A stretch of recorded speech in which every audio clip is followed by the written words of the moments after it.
Okay, so this is the third in a four-part series on consciousness. Now, in the first 2 weeks, we looked at consciousness from a scientific perspective, and then later in the second week, we looked at consciousness from a philosophical perspective.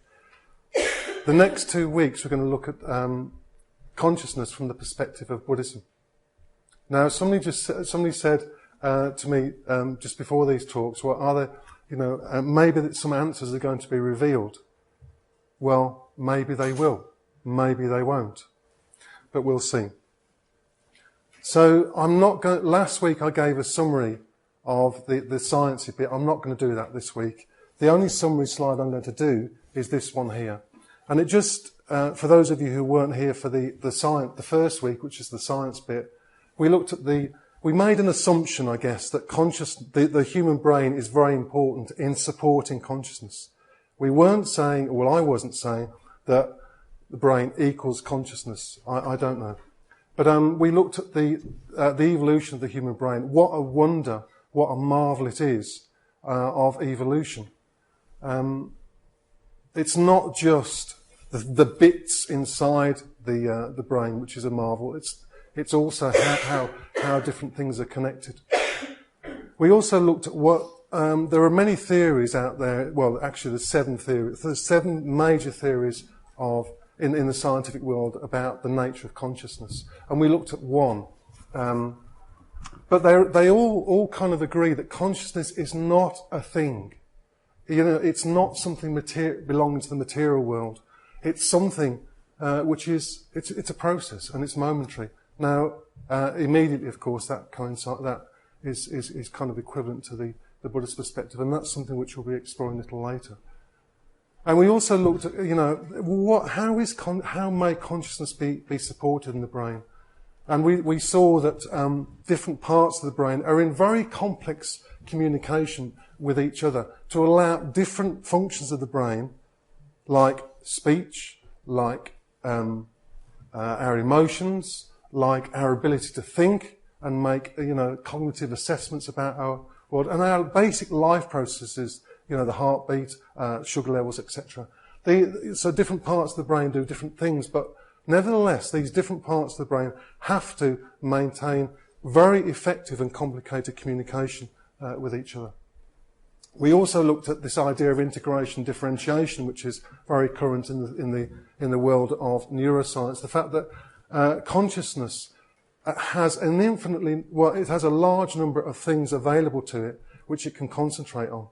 So there's the differentiation, there's colours, there's sounds, there's many, many different things which your consciousness can actually choose to focus on. When it does focus, that's called integration. So this whole process of how consciousness, from all the things it can select to be conscious of, decides to be conscious of that. And that's one of the great mysteries of to the neuroscientists, and this is one of the great mysteries of one quality of consciousness which remains a mystery.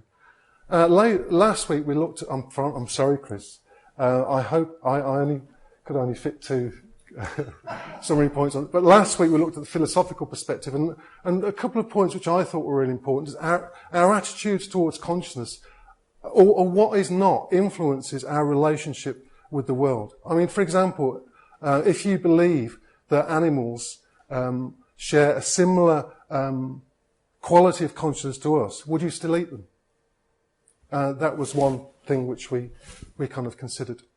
And also to our fellow human beings, if we really value consciousness in ourselves, surely we'd value it in somebody else, in another human being. And one point which Chris made, this whole area of empathy is often based upon assumption. I cannot assume. I make assumptions about, because I'm conscious and I experience certain things, I think that Chris is experiencing the same things. But that's not true, of course. So we had a very good discussion last week on philosophical perspective of consciousness. Now, where that slide has gone, I don't know. Oh yes, I do know. Okay, so tonight we're going to embark on a 2-part exploration of consciousness, from the Buddhist perspective. Now, there's an enormous amount of material I could have selected from, which of course I can't, and I've had to draw upon some specific material. I want to say straight away that the objectives of me giving these talks have been to raise questions for you to go away and ponder. It has not been, my objective has not been to say, consciousness is this. No. It's like, well, I have my views and I have my perspectives on consciousness. You might disagree. Fine, great. Go away and think about what I've got to say. And tonight's no different. Tonight, I hope I kind of raise more questions than answers for you. So Buddhism is, of course, it's empirical. It's not just intellectual. And I think we all know that. So in traditional Buddhism, we've got the 3 levels of wisdom. Of course, we've got listening, where you hear the Dharma, but it doesn't just stop there. The next level is reflecting. So what you listen, what you hear about the Dharma, you reflect about in your own experience. The 5 precepts, you hear them, and then you go away and you think about them. Or you hear about words of wisdom.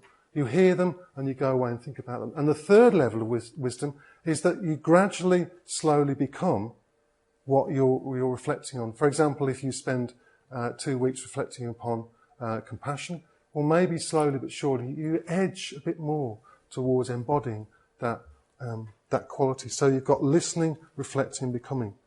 So, and as I think we're all clear, knowledge and thought alone will not bring us that much closer to how things really are, according to the Buddhist vision of things. We need our whole being to be recruited.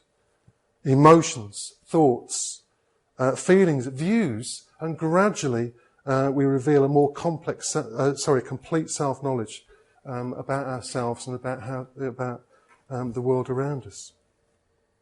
And indeed, enlightenment in the Yogacara tradition, which we'll be looking at next week, is described as a turning about in the deepest seat of consciousness. Now that is for me, that's really evocative. It's not saying enlightenment is thinking about things for 24 hours. It's saying enlightenment is a turning about in the deepest seat of consciousness. So this implies, at least to me, that something radical has to happen, a kind of a total process has to happen. And it's not going to happen by mere intellectualizing, this journey towards truth and compassion. And I think this is reflected in the Buddha's enlightenment. Again, if you go to the Pali Canon, it's a very dramatic account of his enlightenment. It's not Siddhartha sat beneath a tree, thought about things and got up and think, oh, I know how things are. No, there's a lot of imagery found in the Pali Canon ascribed to the Buddha's enlightenment, which again suggests to me as though something, Siddhartha's consciousness before during the enlightenment process, whatever that is, was turned inside out, upside down, thoroughly and totally, utterly, completely, and for good. And I think this whole episode of the Buddha's enlightenment is worth going back to in the Pali Canon again and again. It's something which I went back to when I was thinking about this talk. So now there's a wide range of approaches to the topic of consciousness in Buddhism, even within the Buddhist tradition. And if you look at different traditions, there appears to be long debates over long periods of time between different schools of Buddhism concerning the nature of consciousness, as generations of practitioners sought to communicate the Buddha's teaching from their own experience. So tonight we might, if we get time, we might look at consciousness from a Theravadan perspective, but next week hopefully we'll look at consciousness from the Yogacaran perspective. But consciousness is very difficult to talk about, isn't it? Well, I think it is. And actually say much about, really. Because the nature of consciousness is elusive. You can just stop yourself now and say, well, okay, what is the nature of my consciousness? And it's not very easy to articulate when, exactly what I mean by consciousness. For me, contemplating consciousness raises more questions than answers, which I think is a very, very good thing. I want to be kind of enticed by a question and an answer, another question, another answer. And that's why I'm interested in science, because science very rarely comes to a closure. It raises a question, that an answer is provided, it raises another question and another answer. Because the world in which we live is intricately complex. And therefore, the answers are intricately complex. So the contemplations which Buddhism has given me are for life. You know, this basic teaching of Buddhism, teaches some part of conditioned arising. It's for life. You know, as long as I keep practicing as a Buddhist, my engagement with it is for life. It's not just like, well, for a short period of time. So, if you're anything like me, curiosity is a very important driver in life. And, you know, like it's said that curiosity killed the cat. Well, I hope that curiosity kills the obscurations which stop me from, which prevent me from going further on the path. Now, experientially, the contemplation of consciousness is difficult because of the subtlety and refinement of awareness required to see what's actually going on in our minds. And again, I'll stop you and say, what is going on in your mind right now? What is? Now, what kind of body sensations, what you're thinking about, what you're looking at? Have you noticed what colour shirt I'm wearing? Have you noticed what's on the screen? Have you noticed that there's another person sitting beside you, in front of you, what colour shirt they got on? Or, you know, and before I stopped you, were you actually aware of the contents of your mind? You know, what was going on in your consciousness?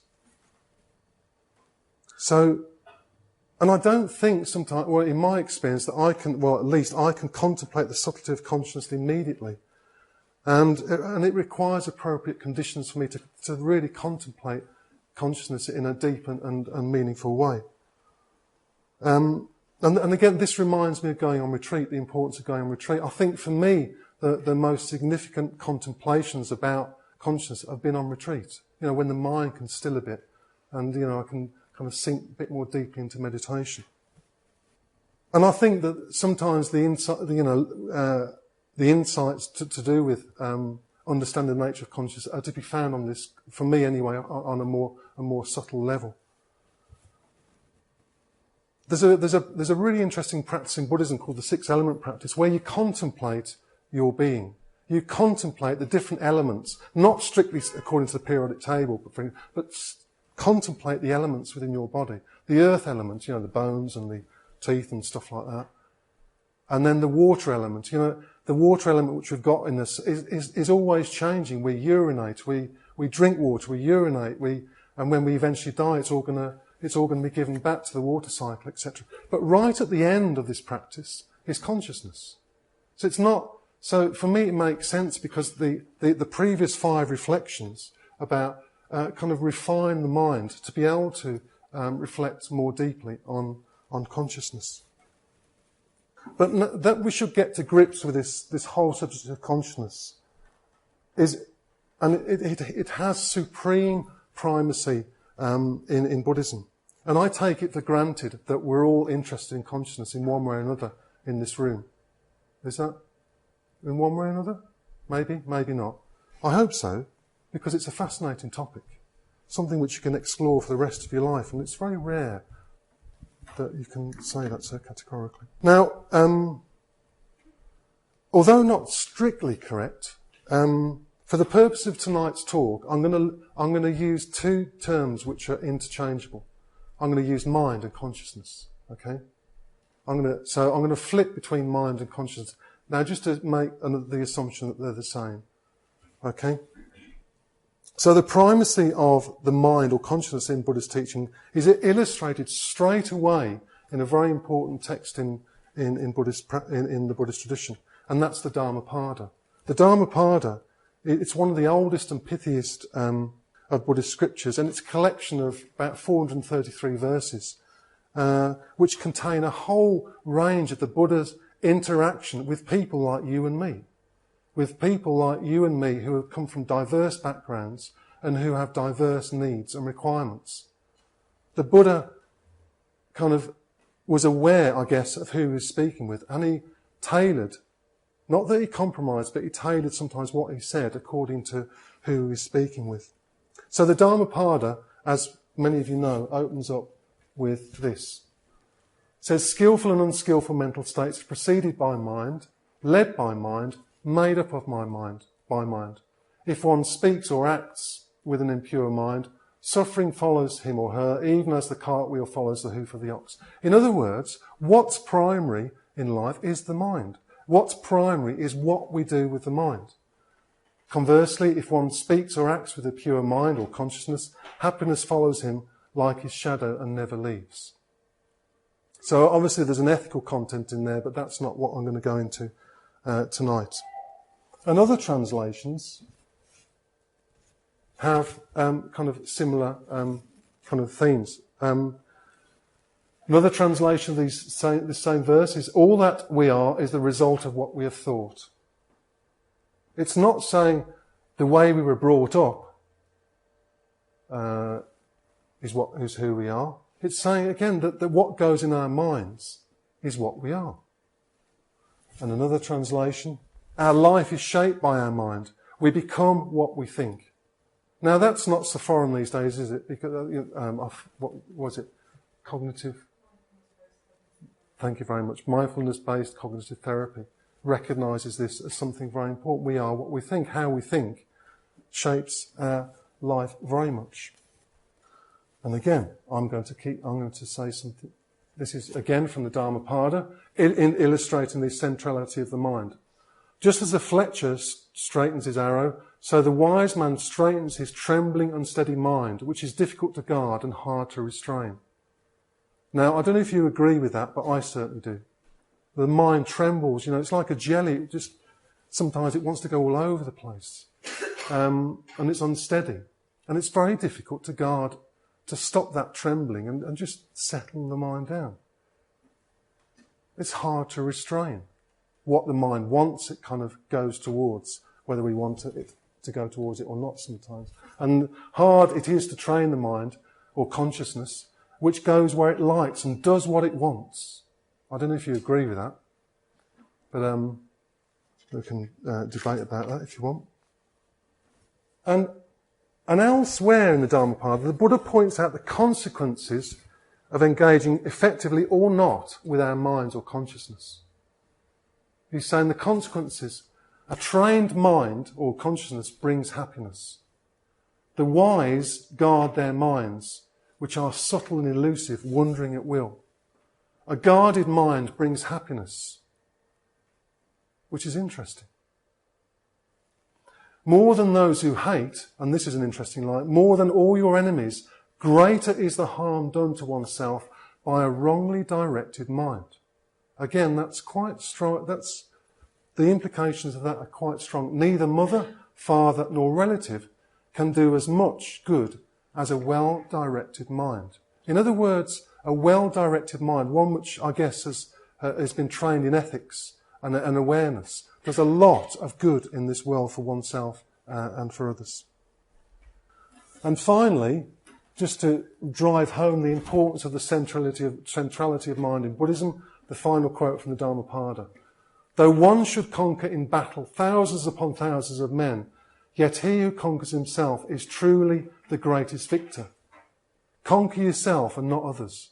And again, there's so much in that pithy statement. Conquer yourself and not others. How much of the time are we trying to conquer other people, to try and bend them to our will, to try and remove them as a threat, etc.? So we've just had a selection of verses from the Dhammapada which illustrate the centrality of mind in Buddhism. And that's why, that's why I chose this topic as a series of talks, actually, because it's just so important to think about in Buddhist practice. So the primacy of mind or consciousness and what we do with our minds or consciousness are of fundamental importance in Buddhism. But what is the mind? What is consciousness? What are the boundaries? Where does consciousness begin? Where does it end? Where does my consciousness stop and Moksha Jyoti's begin? Where does Moksha Jyoti's stop and mine begins? It's quite interesting when you start thinking about consciousness. The question introduces the profundity inherent in our everyday life. We've all got consciousness. We've all got a mind. And we can ask these we can ask questions of consciousness every single hour of our life. Where does my consciousness stop? and moksha begins. So each of us experiences our consciousness. You're experiencing right now, throughout the day. But what can we really say about its nature? Okay, I've just told you that the mind or consciousness is primary in Buddhism and practice. But what can we actually say about its nature? What kind of useful things can we say about it which helps us in our Buddhist practice? Well, I'm not going to say much actually, probably, in answer to that. I'm not going to say much at all. I'm going to ask Milarepa and a shepherd boy to say it for me. If there's time, I might say a few words of a cognitive, a kind of a more cognitive approach to consciousness in Buddhism, but maybe that will spoil the story. So, I think we're going to have a lot of curiosity. Curiosity really helps in Buddhist practice. What's going on in my meditation now? What's going on in Moksha mind? How is what I say affecting Moksha mind? And this kind of curiosity and passion, really, passion to understand the nature of things, is a key feature in the story which I'm going to tell you. And it's a story about a young boy trying to understand the nature of consciousness with a well-respected teacher who is enlightened. It's a fascinating glimpse into a communication between the unenlightened and enlightened mind. The story is entitled The Shepherd's Search for Mind, and it's found in the 100 Songs of Milarepa. Now you can get this book, it's the 100 Songs of Milarepa, volume 1 and 2, I can't remember. So the story describes an encounter between a shepherd boy who's 16 and a great teacher, Milarepa. And, I mean, many of us in this room are familiar with this name, Milarepa, but he's very, very famous and widely known in Tibet. And he was born in 1052. So, you can place that in the history of this country, can't you? Maybe, 11 years before the Battle of Hastings. So, around 11 years before the Battle of Hastings, Milarepa was born. And what he's admired for his efforts to rise above the miseries of his younger life. And he did have a pretty tough time. If you want to find out more, you can read about his life. It's fascinating. And with the help of a teacher, Marpa, he eventually, despite his background, we're told he attained enlightenment.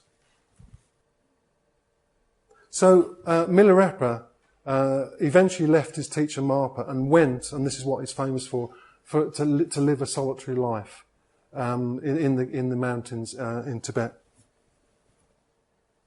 So, for me, the story provides a really uplifting example of somebody's desire to understand the nature of consciousness. What you'll find in this story is passion. What you'll find in this story is curiosity. You'll also find determination. You'll also find persistence. How easily do we give up? I know that I do sometimes. How easily do we give up, when things get a bit tough? Not in this story. So there's passion, there's interest, there's curiosity, there's determination and persistence. And this story embroiders all these qualities together in an equally admirable quest of this young boy to understand the nature of mind and consciousness. And after all, reality is to be found nowhere else but within our own minds. It's nowhere else. So anyway, the story recounts the encounter between the shepherd boy, Sanji Jap, and Milarepa. So what I'm going to do, I'm going to tell you this story in a nutshell. I just pulled out some key passages. It's quite a long story. I've tried to pull out the key passages. And if you want to find out more, Sangharakshita has given a brilliant seminar on this story, The Shepherd's Search for Mind. It's available in the library upstairs. So if you want to do your own study, you can. There's some great kind of literature on this story. And there's actually quite a lot of literature on the internet as well. Now, Milarepa, as was his custom, was living in a cave in the mountains in the Tibetan Himalayas. And on this occasion, he was clearly not too distant from his supporters. And one day, two young shepherd boys come and they see Milarepa and they're kind of drawn to him. Maybe they're drawn to him because the elders in the village have been talking about this yogi who's staying up in some in the cave. Maybe they're drawn to him out of curiosity. Who is this? Who is this guy? Let's go and find out. So the younger of the two, who was about 16, well, he was 16, so the text says, and apparently the more confident and curious of the two shepherd boys, eventually asked Milarepa an unusual question. And I just wanted to set sorry, I should have shown you these slides. So this is the kind of backdrop of this story. It's Tibet, in the Himalayan Tibet. And this is Milarepa. I've obviously not a genuine photograph of him, but and you can actually go on a Milarepa trek in Tibet, where Milarepa was supposed to have lived and taught, etc. So this is the kind of backdrop which we're looking at of this story. It's not set in Manchester. It's set in the natural world of Tibet. But even so, it could be here. So this young boy asked the question, in the house of the body, is there only one mind in the body, or are there many? If many, how do they live together? Interesting. Now, that is not such a wacky question as what it might appear. Because I think, I certainly am, seem to be made up of different characters. Each one being dominant or subservient at different points in the day, sometimes. You know, one minute I might be very happy and confident and buoyant. The next minute I might be confused or muddled, with a sense of being a bit lost in my life. And then another character might emerge, and then another one, and then another one during the day. It's like a dance. Sometimes I imagine it as like, you've got a busload of different characters, and each one of them are barging to drive the bus. So they drive it for a little while until somebody else, another part of the character, comes off and bustles in and says, "No, I'm going to drive it." So it's not such a wacky question, is it? I don't know if you've experienced this, during your everyday life, but I certainly do. It's like as though I've got different selves. And I think this is where the shepherd boy is coming from. These different experiences in our everyday life, do they represent different selves? Anyway, Milarepa might have been a bit startled by this question. I mean, that's quite a question coming from a 16-year-old. But nevertheless, he challenges the boy. He says to Sanji to find out the answer for himself. I think that's fair enough. It's really great. He doesn't say, "Right, okay, dear shepherd boy, I'm going to tell you the answer." He says, "No, go away and find out for yourself." And I would suggest you do the same thing as well. And the shepherd boy says, "Right, I will." So off he goes to think about this question. In the house of the body, is there only one mind in the body, or are there many? If many, how do they live together? In the house of the body, is there only one mind? And so on. And he returns the following day to tell Milarepa the outcome of his reflections. And I think you ought to listen carefully to what he says, because I think it's rather brilliant. And actually, I think it's very insightful as well. And I've crammed it on this slide, and it probably doesn't work very well. So maybe you better listen to what Milarepa says. So Milarepa says, the shepherd boy says, after his investigations, "Dear Lama, last night I tried to find out what my mind is and how it works. I observed it carefully and found that I only had one mind. Even when we want to, we cannot kill the mind. However much we try to dismiss it, it won't go away. If we try to catch it, it cannot be grasped, nor can it be held by pressing it. If we want it to remain, it will not stop. If we want it to go, it will not go. If we try to gather it, it won't be picked up. If we try to see it, it cannot be seen. If we try to understand it, it cannot be known. If we think it is an existing entity and cast it off, it will not leave us. If we think it is non-existent, we feel it running on. The mind is something illuminating, aware, wide awake, yet incomprehensible. In short, it is hard to say what the mind is. I mean, I could end the talk there, couldn't I? Because I think it's in short, it's hard to say what the mind is. But isn't that brilliant? If you try to catch it, you can't get... If you try to kill it, in other words, I guess incessant thinking, you can't. If you try... In other words, it's like a slippery eel sometimes. Trying to understand the mind is very hard. So I wonder what you would say. I wonder what you would have said to... in answer to the question. You say, if Milarepa had said to you, is there only one mind in your body? What would you have said? Would you have said this? I wouldn't have.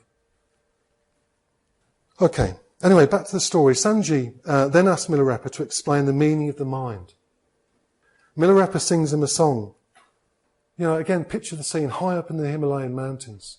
Milarepa is probably gaunt because he doesn't eat much. We're told traditionally that he survives a lot on nettles and his skin is a bit green. But he's been questioned. It's delightful, this question, this ardent question by this bright-eyed, enthusiastic boy. He's not going to give up. Milarepa says, "Listen to me, dear shepherd, the protector of sheep. By merely hearing about sugar's taste, sweetness cannot be experienced. Though our mind may understand what sweetness is, the mind cannot experience directly. Only the tongue can know it.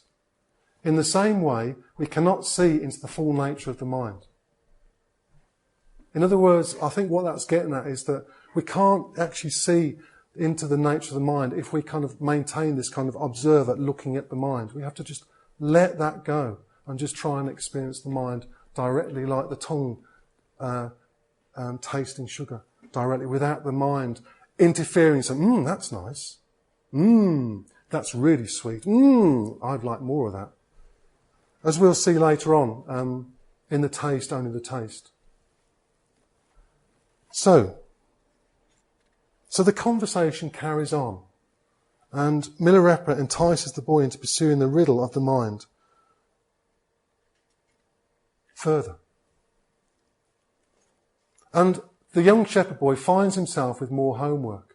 He's pretty persistent. Milarepa asks, what is the colour of the mind? What is its shape? Is it oblong, round, or what? Where does it dwell in the body? Okay, I mean, we're going to be doing a bit of this later on, but you can ask yourself the question now, what shape is where's your mind? And, can you say anything about its shape or colour? I think what Milarepa's doing here is trying to get the boy just to ask kind of koanic questions. The next morning, the ardent youth returns to Milarepa's cave and recounts what he's discovered. And again, it's a brilliant, brilliant answer. Again, I'm sorry, there's a lot too much on this slide, but the shepherd boy says, in answer to what colour is your mind? Is it oblong, or what shape is it? The shepherd boy comes back the following morning and says, it's limpid. It's moving. It's unpredictable. It's ungraspable. It has neither colour nor shape. When it associates with the eyes, it sees. When with the ear, it hears. When with the nose, it smells. When with the tongue, it tastes. And when with the feet, it walks. If the body is agitated, the mind too is stirred. Normally, the mind directs the body. When the body is in good condition, the mind can command it at will. But when the mind becomes old, decayed, or bereft, the mind will leave it behind without a thought, as one throws away a stone. It is clear to me that all my sufferings are caused by the mind. So that's a pretty insightful observation, I reckon. And don't forget, this was done overnight. So presumably the boy has been pursuing this question, what is the shape of my mind? What is the colour of my mind? During the night. And he comes up, again, with this very astute answer. And how true some of the statements are in this, for me anyway. You know, I certainly experience a kind of inseparable loyalty between the body and my mind. You know, they're inseparable. Where the body goes, the mind will go, and where the mind goes, the body will go. But it's true, you know, when my body starts decaying and eventually dies, well, the mind will leave it behind without a thought, as one throws away a stone. But there's also another very important statement in here. It's the last one. It is clear to me that my sufferings are caused by the mind. He doesn't say my sufferings are caused by other people. He doesn't say my sufferings are caused by my younger brother. He doesn't say my sufferings are caused by my parents. He says my sufferings are caused by my mind.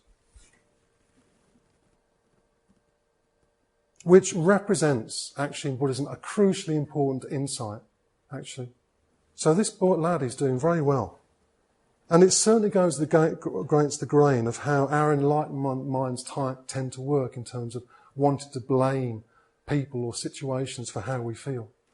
But Buddhism is quite uncompromising here. The suffering which we produce is caused by the mind, as you'll know from the First Noble Truth, or a lot of it is. So Milarepa is really pleased with this answer, and I think I would be, from the shepherd boy. And Milarepa offers to show him at this point the way to enlightenment. And he offers to be the shepherd's boy's guru. However, he doesn't say, right, come, he makes it quite clear that in order to follow the path to enlightenment, the shepherd boy is going to require a lot of faith, a lot of confidence in his abilities and in Milarepa. The shepherd boy is going to require a lot of energy to realise the nature of consciousness or of the mind. He will need, says Milarepa, to become courageous. He will need to learn how to disregard discomfort and difficulties. But anyway, the shepherd boy, Sanji, says, no, I'm up for it. I'm ready. I want to do this. Even I should imagine Milarepa as a pretty formidable figure. You know, this figure, enlightened, supposedly figure, staring at you and saying, are you ready? Are you really ready for this? But no, shepherd boy says, nope, I'm going to do this, Milarepa. And Milarepa gives the boy the refuges. In our terms, it's like Milarepa ordains the boy. He puts one of these around his neck, symbolically. But then Milarepa asks the boy, he just doesn't leave him alone. He doesn't say, well done, come and stay with me. He asks the boy another question. He says, what takes refuge, the mind or the body? Sorry, which takes refuge, the mind or the body? What refuge here means is kind of accepting that one's going to put one's reliance in everyday life upon the Buddha, Dharma and Sangha. It's support, the three jewels, the Buddha, Dharma and Sangha, support us in our everyday life more and more.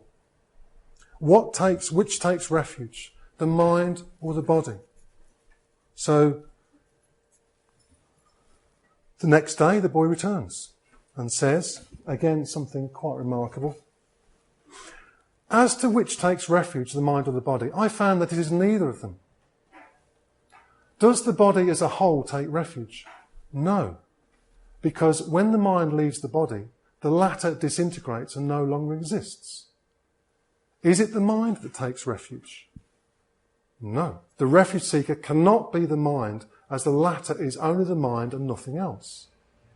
And this is where it starts getting interesting. If the present mind is the real mind, if your present mind now is the real mind, and the succeeding one, the refuge seeker, or the succeeding one, whatever you do in the next moment, there will be two minds.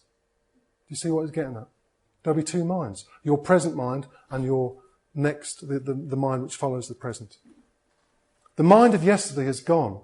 That of tomorrow has yet to come. And the present mind does not stay.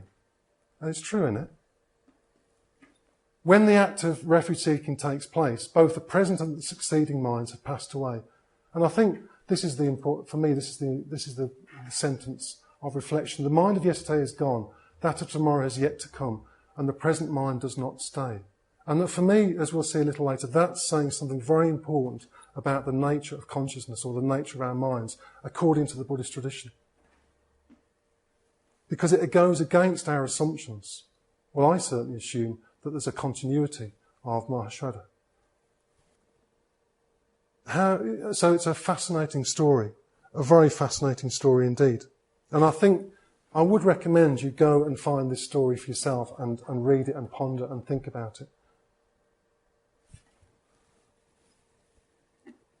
So what the boy has to say, as I say, is worth thinking about again and again, I think. What the boy is dismantling here is dismantling the assumption that we have a fixed, a continuing, permanent self.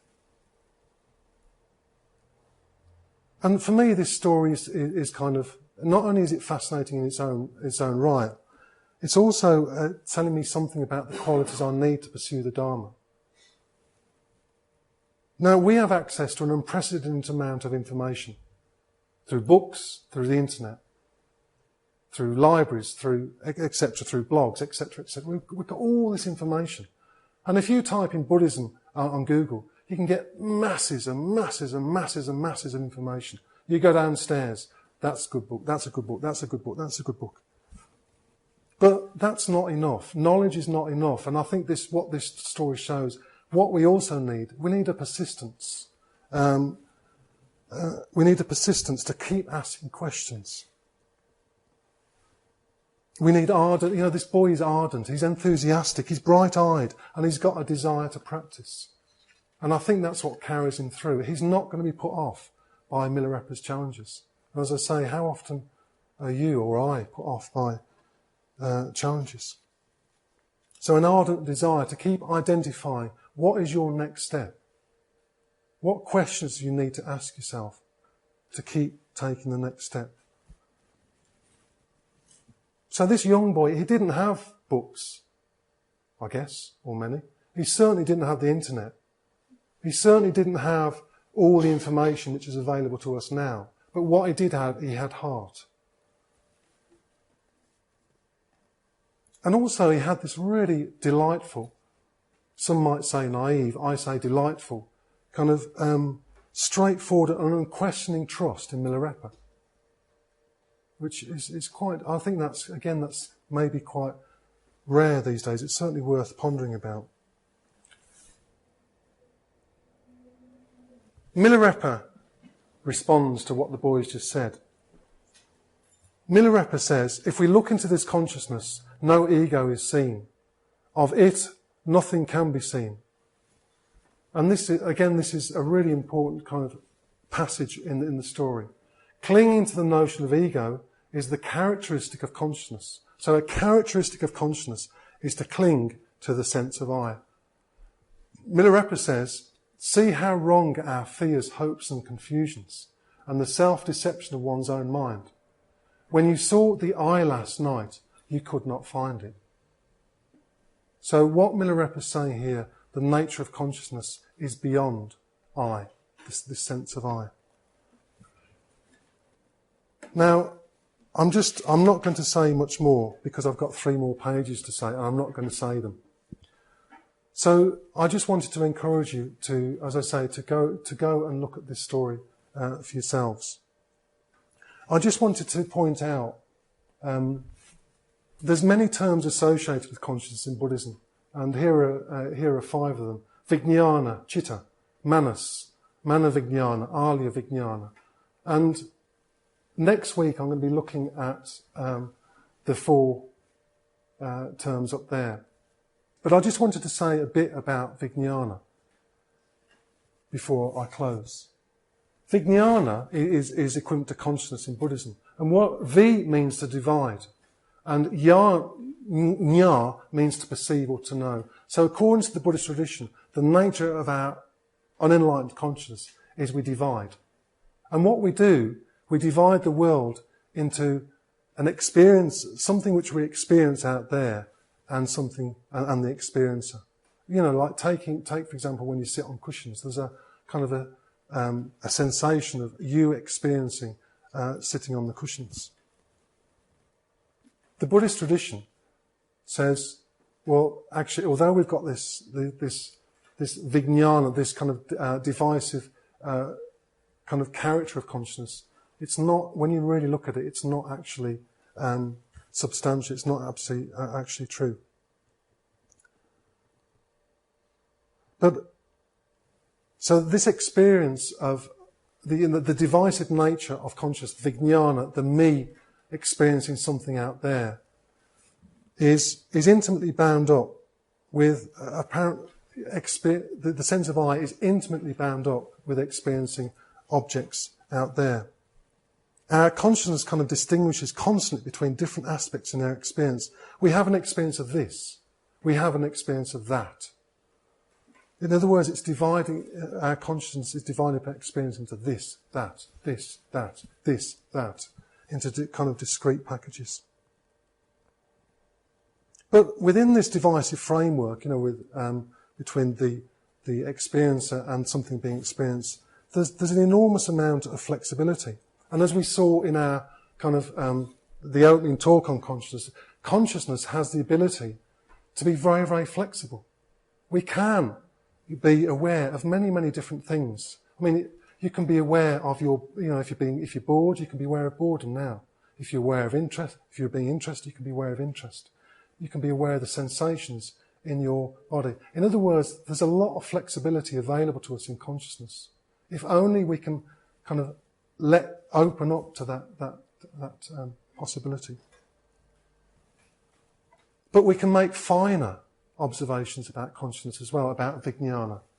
And according to the great tradition in Buddhism, the Abhidharma, if we really look at our consciousness, we can see the nature of consciousness is momentary. What consciousness consists of is flashes, lasting milliseconds of consciousness. And that's not too far from what neuroscientists are coming up with now in terms of measuring frequencies, emissions in the brain. And this kind of momentary nature of consciousness is quite an important insight to arrive, according to the Buddhist tradition, because what it does, it undermines our conviction of being in possession of a separate, stable, unitary, substantial, independent and permanent mind and self. So Buddhism is saying, just look at your consciousness, explore it. There's a lot more going on than what we're normally aware of. There's a lot of, in Milarepa's mind, there's a lot of deception going on in our minds. If we go into the words of Milarepa, the moment before is gone and the moment to come does not yet exist, which is a very interesting observation. And yet, we keep applying this sense of a kind of a fixed self running through. The moment before is gone and the moment to come has not yet to come. It hasn't, has it? You can't tell me what's going to happen in the next second with any kind of certainty. Really. The question arises then, of course, if Buddhism is saying the sense of I doesn't exist as we perceive ourselves as a stable, unchanging entity, well, why does it arise? And again, Buddhism has got a lot to say on this matter, but maybe one answer to this is that our interaction with Rupa, in terms of form which we experience in the world, it just seems quite unchanging, doesn't it? When I look around, this wooden floor, this post, this, they all seem pretty solid and fixed and substantial. So the experience of form in the external world can give us a kind of a sense of an enduring self in our internal world as well. Well, that's from my experience anyway. finally, I just wanted to say something, one more thing about Vijnana. Vijnana, there's not just one kind of Vijnana in Buddhism, there's 6. In other words, there's not just one consciousness in Buddhism, there's 6.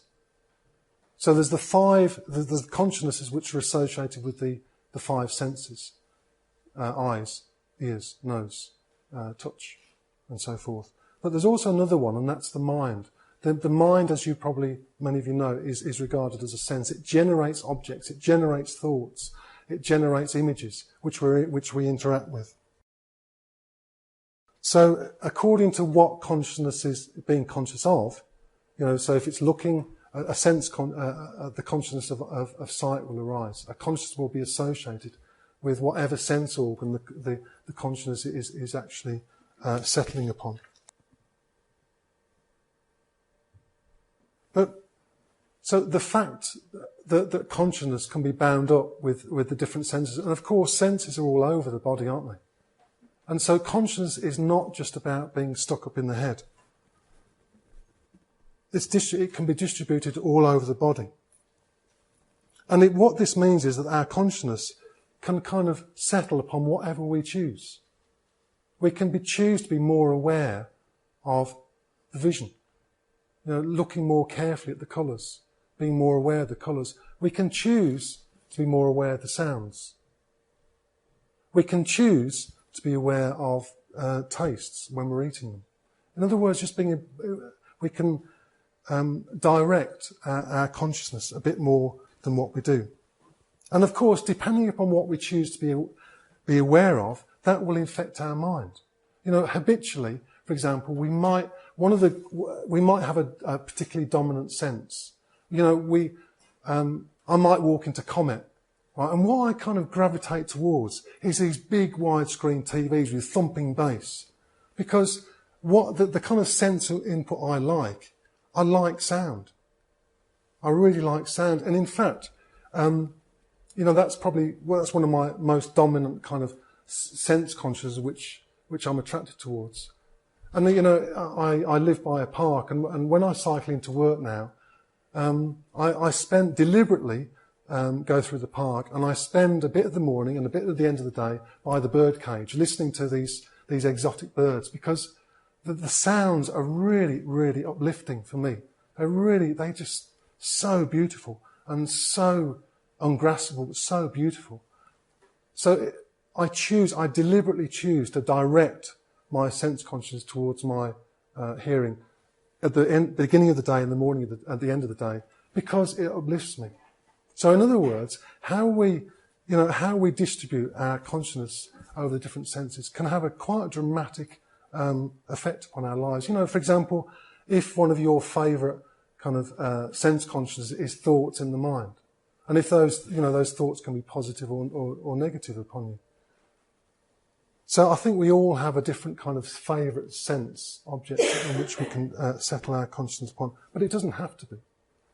We can train our minds to direct consciousness towards the senses, which kind of give our lives a bit more quality. And of course, we can distinguish between, in the Buddhist sense, what's actually helping our states of mind in terms of, positive states of mind, and those which are not promoting a positive state of mind. So, in other words, there's a lot of stuff we can do with consciousness in the Buddhist tradition, and as I say, the senses are really, really important in Buddhism.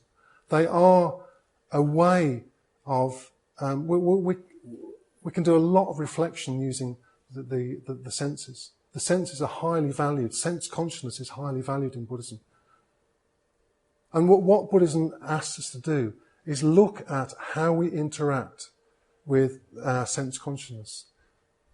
What kind of stories do we build upon what we hear, what we taste, what we see? So, and there's that famous saying in Buddhism, in the seen, only the seen.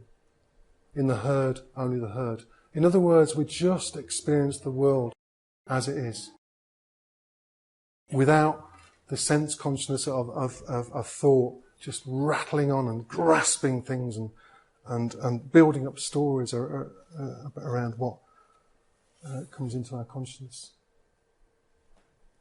So, as I say, there's 6 consciousnesses associated with the different sense organs, including the mind. And I just wanted to finish.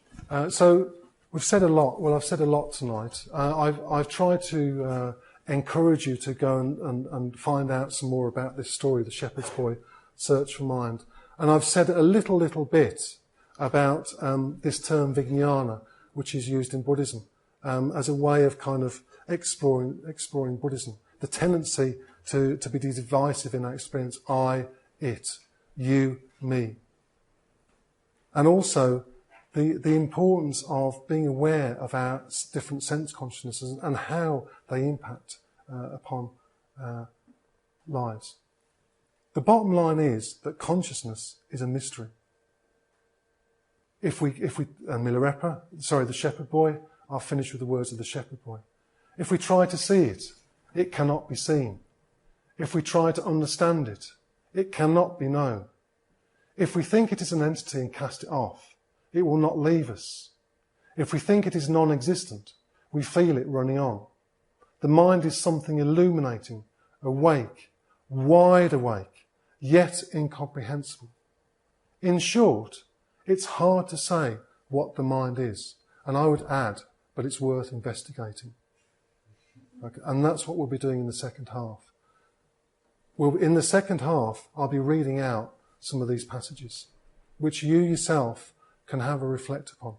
I will ask you, some of the questions which the shepherd boy asked Milarepa, and see what happens. See if you can come to anything interesting and meaningful about the nature of your consciousness. Okay, that's it. Thank you.